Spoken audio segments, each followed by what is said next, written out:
these people are just idiots. I really, I'm at the point where it's become really hard to have an intellectual debate with any of these people. Because I have no worry. I don't know how they take away my citizenship and like deport me, but it's qofka Soomaaliga ah waa qof cadow sare ah. Alxamdulillah waxaan rajaynayaa aniga iyo ilmahayga in aan hadde ku barbaariyo iyagana ilmahooda ay ku barbaariyaan dhulkii aniga aan ku soo koray.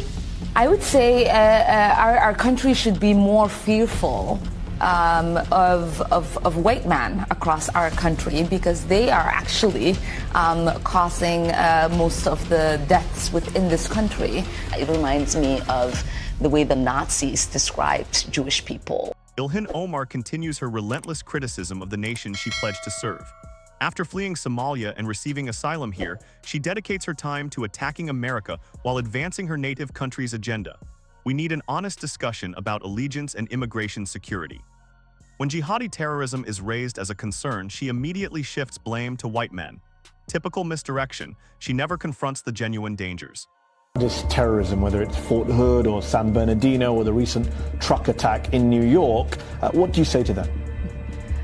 I would say our country should be more fearful of white men across our country because they are actually causing most of the deaths within this country. And so if fear was the driving force of policies to keep America safe, Americans safe inside of this country, we should be profiling, monitoring, and creating policies to fight the radicalization of white men. She aligns with that jihadist worldview. I was foolish to expect her condemnation. Listen to this, she actually claims the third world chaos she ran from surpasses America. And the immigration fraud allegations, how does someone like her remain here? Hay gabar Mareykanka laga doortay oo Congress-ka Mareykanka ku jirto. Laakiin waxaan ahay gabar Soomaaliyeed, gabar idinku jinsi ah, gabar idinku af ah, gabar idinku diin ah oo hadde qof iyadoo da'yar waddankeedii laga kaxeeyay wili xiise u qabto in maalin waddankeedii ay ku noolaato. She openly admits missing Somalia and fantasizing about returning. If those are her true feelings, why remain and criticize daily? Just leave already. In aan hadde ku barbaariyo iyagana ilmahooda ay ku barbaariyaan dhulkii aniga aan ku soo koray. Taasna haddii ay suurtagelayso waa hadde shaqo badan inaan wada qabanaa hadduu Ilaahay yiraahdo. oo aan ka dhignaa dhulkeena dhul barwaaqadiisa dadka oo dhan ay dareemi karaan oo ay arki karaan oo ay ka wada faa'iideysan. Here's her CBS appearance labeling Stephen Miller a Nazi while comparing Somalis to the Irish or Italians who helped build this country. What nonsense. Genuine immigrants embrace and appreciate America, they don't attack it. Something else that the architect of the president's immigration policy, Stephen Miller, said. On Thanksgiving Day, he posted, "No magic transformation occurs when failed states cross borders. At scale, migrants and their descendants recreate the conditions and terrors of their broken homelands." What do you make of this argument of failure to assimilate and sort of ruining America? How do you understand this? I mean, when I think about Stephen Miller and his white supremacist rhetoric, it reminds me of the way the Nazis described Jewish people in Germany. And as we know, there have been many immigrants who've tried to come to the United States who've turned back, one of them being Jewish immigrants. We know the way that people were described who were coming from Ireland, Irish immigrants. We know the way in which people were described back then when they were Italian immigrants.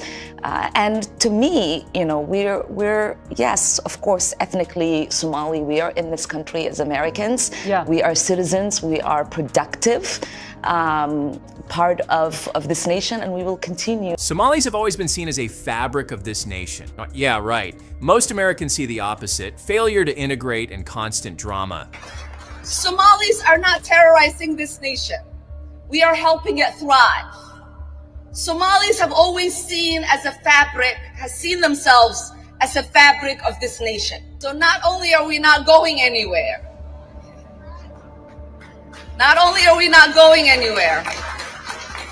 We are not going to allow anybody to make us feel less Minnesotan or less American. It's all talk. Empty rhetoric. Observe her actual behavior. She brings her Somali tribal conflicts into Congress as if she's still in Mogadishu rather than serving Minnesota.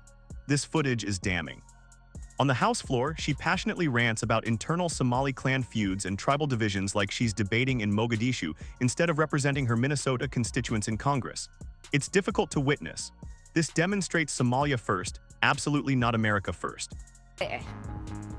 dadkaasoo kaleetana magaaladayna nolol dhex nool yihiin waan aragnaa anagoo dhan qaar waxaa jiro aan dhahno qofkan wuu iska hadlaa micno ma leh kanina adeerkay waaye biliis waxa dhihin waxaa laga yaabaa ka fishaabyaalkeen waa taqaaniin dadkan ka hadlaayo starbuckskaa la fadhiistiin maybe masaajidka marmar inuu imaadaana laga yaabaa xafladaha isla tagtiin waa taqaaniin dadkan ka hadlaa anigu guriyaan la deganahay waa aragtiin dadkaas iska qabta meel ma gaareen anaga Soomaali hadii aan nahay inta dadkaas ay nagu dhex jiraan oo aanan dhahaynin qofkaanaytii hana dhaafo dadka aan difaacna annaga kuwa annaga rabo maalin ilaahay keeno in xabsina la geliyo maalin ilaahay keeno been naga abuuro maalin ilaahay keeno video yaal af Soomaali aanan dhihin soo sheego waxba aan soo sheegnay oo meel hadhoodii aad ka galaysid male ileen maanta oo dhan ma taagnaan kartid ma dhihi kartid aniga hadalkan kuma hadlin because shaqaan noo taala anaga waa shaqaynoynaa idinka idin difaacoynaa waddankaanaan difaacoynaa sharciyo aan suubinoynaa maanta oo dhan kuma soo taagnaan karno videogaaneyti aniga hadalkaan ma dhihin maanta oo dhan meel nala taagnaan karno taas idinka idin taala inaadan soo dhawaysanin dadkaas maalin ilaahay keeno ka shaqaynaya sida Soomaalida waddankan ku nool ay wax ku noqoneen. She's publicly declaring opposition to anyone attempting integration, making it abundantly clear this represents pure Somali allegiance. First, she verbalizes it explicitly. She's in Congress to defend Somalia's interests from within our government. That's not American loyalty, that's foreign interference.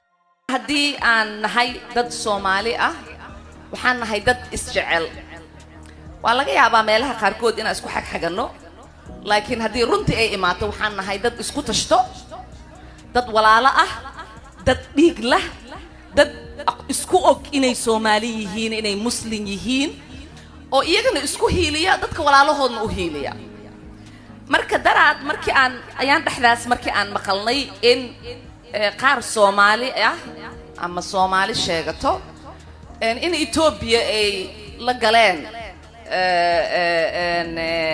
ma baqaan af Soomaali wixii lagu dhaho agreement heshiis Maxamuud Nuur hadda aniga Soomaaliga badiiso. She views the United States as an instrument to benefit this third world failed state. And when fraud surfaces back in Minnesota, she simply dismisses it with justifications. dowladda Mareykanka maxay ka qabanaysaa jawaabteedu waxay ahayd dowladda Mareykanka waxay ka qabanaysaa wixii annaga aan dhahno dowladda Mareykanka qabo waa kalsoonidaas inaan isku qabno annaga Soomaali hadii aan nahay waddankan annaga ku nool waddankii aan annaga tax ka dhiibno waaye waa waddankii gabar idinka dhalatayne ee Congress-ka fadhiso intii aniga aan Congress joogo waddanka Soomaaliya biyaheeda dad kaleeta iyo badeeda dad kale ma qaadanayaan waddanka Mareykankana kuma taageerayo dad kaleeta in annaga ayna dhacaan marka taas ka seexda reer Minnesota gabadhii Congress u dirsateen way idinka warhaysaa sidaad idinka u dareemaysiin dantaas ay u dareemay. She thinks of United States as a tool to serve this third world pirate nation. And when fraud happens back home in Minnesota, she just shrugs it off with excuses. Shed any light on why the fraud got so out of control in Minnesota? I think what happened is that, when you have these kind of new programs that are designed to help people, you're oftentimes relying on third parties to be able to facilitate. And I just think that a lot of the COVID programs that were set up, they were set up so quickly that a lot of the guardrails did not get. She rationalizes widespread Somali daycare fraud by claiming programs were implemented too rapidly. No genuine apology, no responsibility taken, just feeble justifications. Money that they had stolen going to terrorism, then that is a failure of the FBI and our court system in not figuring that out and basically charging them. Fox News contributor Mary Catherine Ham joins us now. It is, interesting that she doesn't mention all the associates connected to her campaign worker, and places where she hosted her campaign parties at as well, MK. Yeah, there also wasn't a denial. That felt like sort of a tell to me. I think she knows much more about all of this than she's let on the whole time. As you allude to, she has plenty of associates, close friends, allies who were enriching themselves off of $250 million defrauded from one program alone, maybe $1 billion in the state. And this is money that would have gone to children being fed, the homeless being housed, and did not. That's what the compassion adds up to. But the fact is that a lot of people were making a ton of money off of this, and she just wants to lay it off on someone else. But ma'am, you're in charge. You're in charge of the district. You're in charge of making federal law and should be interested in checking where federal money is going, especially when it's supposed to go to the compassionate services that you're supposed to be all about. But that's not the situation here, and I think it's true for Tim Walz as well as Keith Ellison, who's on audio, on tape, saying to the folks who defrauded Feeding Our Future, saying, I'll help you out with this, let's get you out of this investigation. Like, these people were in on it. It's the same pattern. Dodge the tough questions, like when she's asked to condemn Sharia law abuses. Your second question is an appalling question, because I always feel like there are bills that we vote on, bills we sponsor, many statements we put out, and then we're in a panel like this, and the question is posed, could you and Rashida do this? And it's like, how often should I make a schedule? Like, does this need to be on repeat every 5 minutes? Should I be like, so today I forgot to condemn Al-Qaeda. So here's the Al-Qaeda one. Today I forgot to condemn FGM. So here it goes. Today I forgot to condemn Hamas. So here it goes.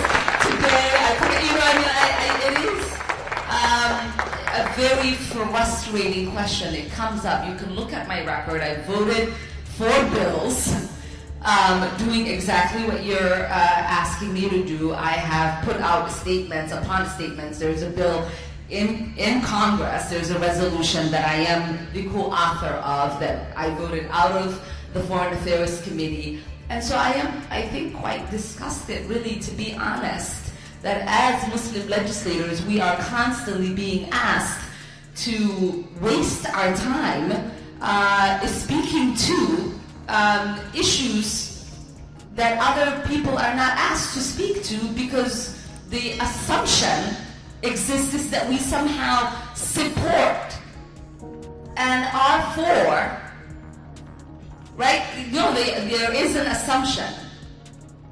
So I want to make sure that the next time someone is in an audience and is looking at me and Rashida and Abdul and Sam, that they ask us the proper questions that they will probably ask any member of Congress. She completely loses it and refuses to condemn practices like FGM or terrorist organizations. Al-Qaeda, Hamas, absolutely no condemnation. That's deeply troubling. Rather than confronting actual terror threats, she deflects aggressively. She labels Trump supporters idiots incapable of intellectual discussion, claims his presidency demonstrates America's intellectual decline.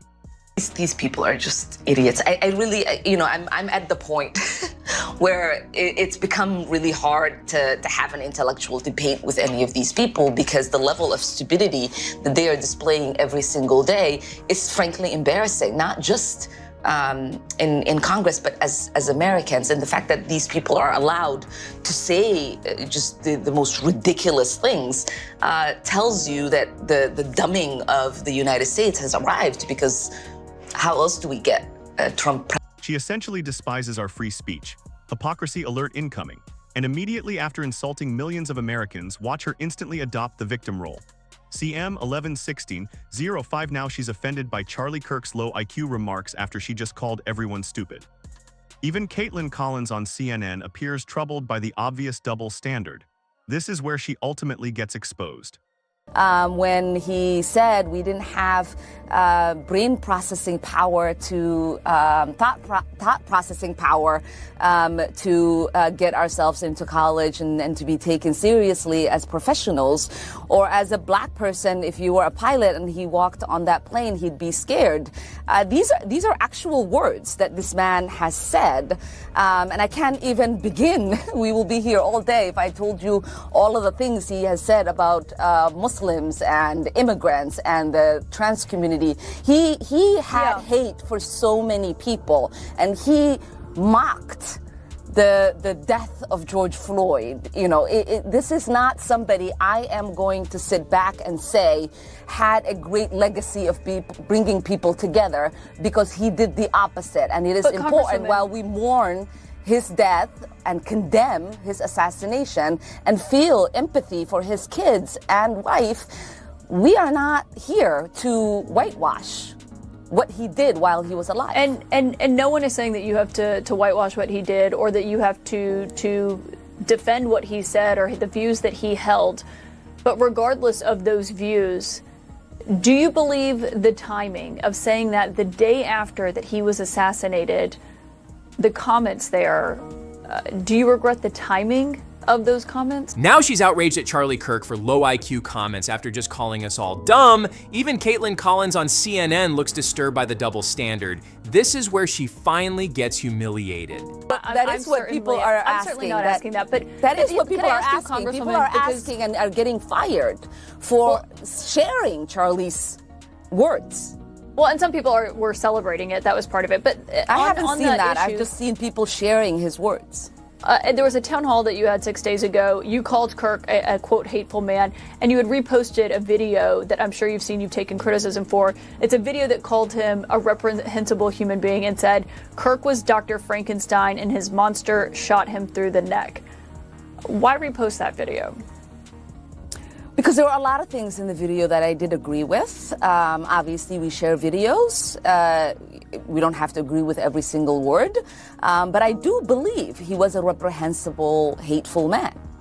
Like, that is my view of the words that he has said about every single identity that I belong to. He didn't believe that we should have equal access to anything. He also just didn't even believe I could be smart enough. I could have thoughts that could be equal to a white man.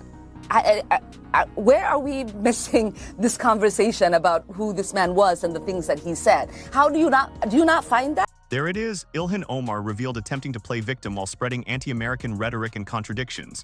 This isn't genuine leadership, it's disloyalty. America must come first. Strengthen the borders, demand accountability, and install true patriots in leadership. We're finished with this.